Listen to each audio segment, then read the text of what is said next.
अस्सलाम वालेकुम। उम्मीद है आप लोग खैरियत से होंगे। आज हमने एक्सरसाइज 1B का क्वेश्चन नंबर 7 स्टार्ट करना है। तो ये मैंने जो कि टेबल की सूरत में दिया गया था वो मैंने पहले ही ये टेबल बना के इसके अंदर जो इनकी वैल्यूज़ थी वो भी मैंने लिख ली है, एक्स की वैल्यू और ये वाई की वैल्यू लिख ली है।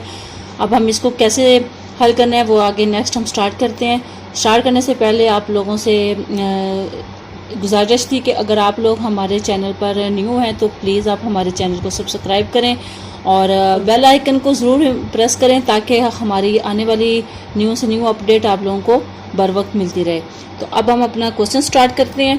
क्वेश्चन स्टार्ट जैसे पहले हम लोगों ने डायरेक्टरी प्रोपोर्शनल के तरीके से किया था, ये भी उसी तरीके से होगा। तो ये क्या वैल्यूज़ हमारे पास है, जब इस तरीके से वैल्यूज़ दी होती हैं तो इसमें एक्स और वाई की, एक्स की ये 3 और ये 4 है, ये वाई की कोई भी नहीं है, 3 ये दी हुई है और ये वैल्यूज़ दी गई हैं। तो जब भी हम कोई करेंगे क्वेश्चन तो हमें नहीं पता चल रहा कि हमने कैसे इसको सॉल्व करना है। तो जैसे अब ये क्वेश्चन है, इसमें है y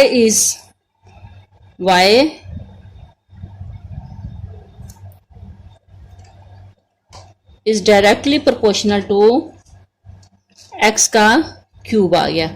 तो अब इसमें हम लोगों ने x की वैल्यू भी हमें चाहिए और y की वैल्यू भी चाहिए, तभी हम आगे इसका आंसर निकाल सकते हैं।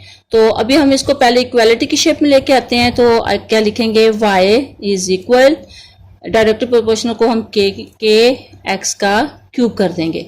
तो k हमारे पास क्या लिखेंगे, k इज अ कांस्टेंट,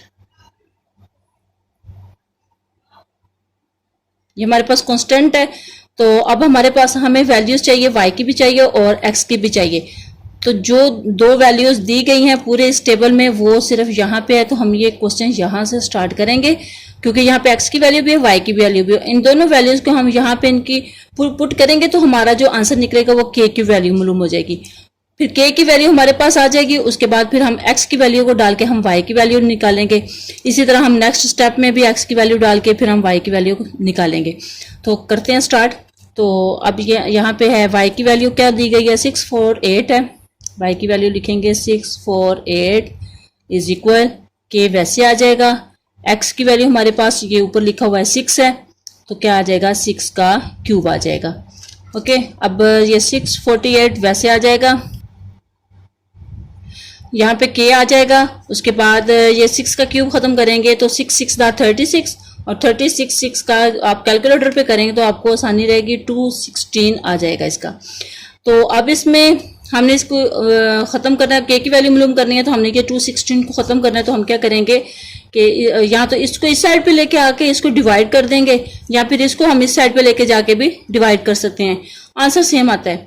तो यहाँ पे हम क्या करेंगे, 648 लिख के इसको हम जब इस साइड पे ला के डिवाइड करेंगे तो ये नीचे आ जाएगा 216 इज इक्वल k। ठीक है, तो अब ये इस तरीके से भी आप कर सकते हो, अदरवाइज आप दोनों साइडों पे, बोथ साइड पे 216 यहाँ पे भी लें यहाँ पे भी लें तो उस साइड से भी आप निकाल सकते हो, आंसर सेम ही आएगा। तो ये साइड पे आ गया। अब ये कट रहा है तो इसको काट देंगे, तो या फिर इसको डिवाइड करें तो आंसर जो आएगा वो आता है 648, ये आपके सामने 648 डिवाइडेड 216, आंसर आ रहा है 3, ये 3 आ रहा है। तो इसकी वैल्यू हमारे पास क्या आ जाएगी, k की वैल्यू आ जाएगी हमारे पास 3। तो अब इसको कैसे लिखेंगे, यही फार्मूले को हम यहाँ पे लिखेंगे, y इज इक्वल, k की जगह पे अब हम 3 लिख देंगे, k की जगह पे अब हमने 3 लिख दिया क्योंकि यहाँ पे हमने k को हटा के अब उसकी वैल्यू लिख देनी है और साथ में हमने x का क्यूब लिख देना है। तो ये हमारा वैल्यू मालूम हो गई है। अब हम इसको इसी को लेके आगे वाले ये जो क्वेश्चन है ये वाले, बाकी ये इसी वैल्यू को हम लेते हुए ये बाकी हम सारे की वैल्यू मालूम करेंगे, y की वैल्यू मालूम करेंगे। तो अब हम क्या करते हैं कि पहले हम ये करते हैं, यहाँ से आप स्टार्ट करेंगे तो ये वैल्यू ले लेंगे। अगर आपने इधर से यहाँ से स्टार्ट करना है तो ये आपने ये वाली वैल्यू लेके फिर आपने इसको x की वैल्यू मालूम करनी है। तो अब यहाँ मैं लाइन ड्रॉ कर देती हूँ और इसके साथ ही जो जगह है वहाँ पे हम इसकी वैल्यू एक्स की वैल्यू लेके अब इसकी वैल्यू वाई की वैल्यू मालूम करते हैं। तो एक्स की वैल्यू, अब यही फार्मूला पहले हम यहाँ पे लिखेंगे, वाई इज इक्वल, ये के लिख देंगे पहले, के एक्स का क्यूब। अब यहाँ पे वाई वैसे आ जाएगा, के की वैल्यू हमने 3 निकाली थी, 3x का क्यूब। तो y की वैल्यू क्या थी, मालूम करनी है, तो इसलिए हम इसको वैसे ही लिखेंगे, y 3 वैसे आ जाएगा। x की वैल्यू क्या है, 3 है हमारे पास, तो यहाँ पे हम क्या लेंगे, 3 का क्यूब ले लेंगे। फिर y की वैसे आ जाएगा, 3 भी वैसे आएगा, तो ये 3 3 द 9, 9 3 द 27 आ जाएगा। फिर y वैसे आ जाएगा, 27 को 3 के साथ मल्टीप्लाई किया तो आंसर हमारे पास आता है 81। ठीक है, ये हमारे पास इसकी वैल्यू मालूम हो गई है y की। x की वैल्यू को लेते हुए हमने ये y की वैल्यू मालूम की है, अब हम इसको इधर लिख देंगे। ठीक है, ये 81 आ गया इसकी वैल्यू।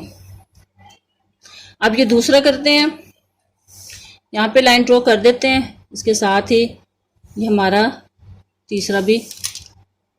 अब हमने ये 4 लेके इसी तरीके से सेम यही तरीका होगा, बस यहाँ पे 3 की बजाय 4 आ जाएगा, बाकी इस 3 की बजाय 4 आ जाएगा। तो अब स्टार्ट करते हैं। y जो यहाँ पे हमने लिया हुआ था वो लिख लेंगे, y इज इक्वल 3x का क्यूब। y की वैल्यू मालूम करनी है, इसको वैसे लिख लें, 3 वैसे आ जाएगा। x की वैल्यू क्या है, 4 है, 4 का क्यूब आ गया। y इधर आ गया, 3 इधर, 4 को हमने क्यूब के साथ, 4 का क्यूब हमने मालूम करना है, 4 4 द 16, 16 4 द 64 आएगा, 3 मल्टीप्लाई 64, इसका आंसर आ रहा है। ठीक है, अब हमने 64 को 3 के साथ मल्टीप्लाई करेंगे तो आंसर हमारा y की वैल्यू मालूम हो जाएगी, 64 द, यहाँ पे 64 मल्टीप्लाई 3, आंसर आ रहा है 192। ठीक है, ये हमारे पास इसका आंसर मालूम हो गया 192। अब हम इसको भी ऊपर लिख लेंगे, जो हमारे पास ये वाली जगह है इसमें हमने ये y की दूसरी वैल्यू जो मालूम हुई है वो भी हम इसको यहाँ पे लिख देंगे, 192 यहाँ आएगा 192। ठीक है, उम्मीद है यहाँ तक आपको अच्छी तरीके से समझ आ गई होगी। अब हो गई, अब यहाँ पे हम करते हैं स्टार्ट। तो यही लिखेंगे, y इज इक्वल 3x का क्यूब। तो y की वैल्यू क्या है, 375 है, ये लिख लें, 375 इज इक्वल 3 वैसे आ गया। x की वैल्यू हमने मालूम करनी है तो ये ऐसे ही लिख देंगे। ठीक है, अब 375 इधर आ जाएगा और ये 3 और इसको साथ मल्टीप्लाई खा के ये आ जाएगा 3x का क्यूब। अब ये हमने x पहले 3 को फिनिश करना है, तो 3 जो है वो इस साइड पे आके डिवाइड हो जाएगा, तो ये क्या आ जाएगा, 375 बाई 3 इज इक्वल x का क्यूब। तो अब ये 3 इसके साथ डिवाइड हो रहा है, डिवाइड करें तो आंसर क्या निकलता है, आंसर आएगा 375 डिवाइड 3, तो आंसर आ रहा है 125 आ रहा है। 125 इधर लिख देंगे और साथ में लिख देंगे x का क्यूब। तो ये हमारे पास वैल्यू किसकी मालूम हुई है, x की क्यूब की वैल्यू मालूम हुई है, जबकि हमें वैल्यू चाहिए खाली x की वैल्यू चाहिए।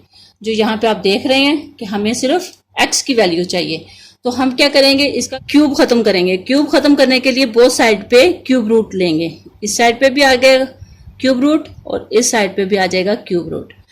अब ये इसके साथ फिनिश हो जाएगा और इसका जब क्यूब रूट मालूम करेंगे तो हमारे पास आ जाएगा 5, x का 5। ठीक है, ये आपका आंसर है। तो अब ये किसकी वैल्यू मालूम हुई है वो हम ऊपर लिख देते हैं, ये हमने x की वैल्यू मालूम की है तो ये हम यहाँ पे लिख देंगे 5। ठीक है, इसको लिख देते हैं और अब आगे नेक्स्ट जो स्टेप है वो भी कर लें।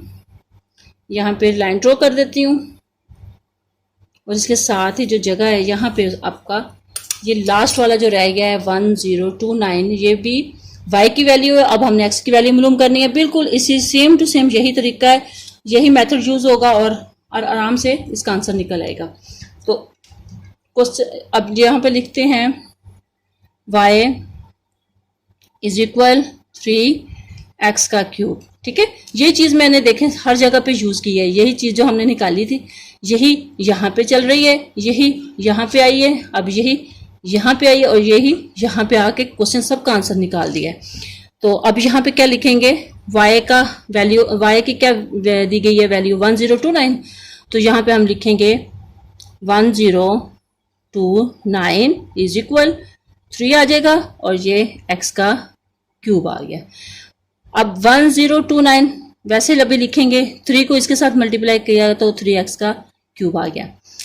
अब ये 3 को फिनिश करना है तो यहाँ इसको हमने इस साइड पे लेके आएंगे तो ये डिवाइड हो जाएगा। अब ये 1029 डिवाइड 3 आ जाएगा क्योंकि ये इस साइड पे आ रहा है, तो ये इज इक्वल x का क्यूब आ गया।